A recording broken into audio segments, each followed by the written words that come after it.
লালি গুড় মিঠাই, এটা বিঘায় 2 কেজি। আর এটা হলো এক্স পাউডার, এক্স প্লাস, এটা বিঘায় 100 গ্রামের থেকে 200 গ্রাম। এক্স পাউডার এরকম করে দিলাম, দেওয়ার পরে এবার আমরা খোল দিব বিঘায় 2 থেকে 3 কেজি।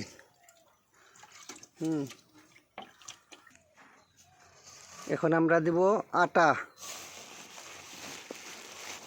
আটা বিঘায় 2 থেকে 3 কেজি আটা দিব আমরা। তারপর আমরা পরিমাণ মতো পানি দিব, পানি দিয়ে এইভাবে হাতে দিয়ে মিলিয়ে দেব, মিলিয়ে দিয়ে এবার আমরা খোল দিব। আমরা এখন দিলাম বিঘায় 2 কেজি করে খোল, খোল দিয়ে এবার আমরা মিলাবো।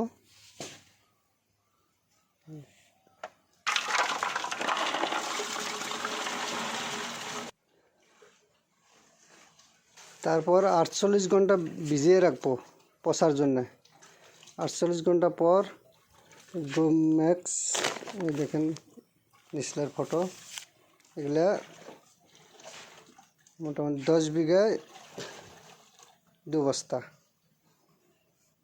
দেওয়ার পর ছিটাবো। এই দেখেন পুকুরের পানি কত সুন্দর, কত সুন্দর কালার আসছে।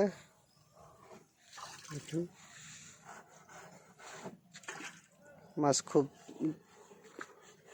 বাড়ে এটা।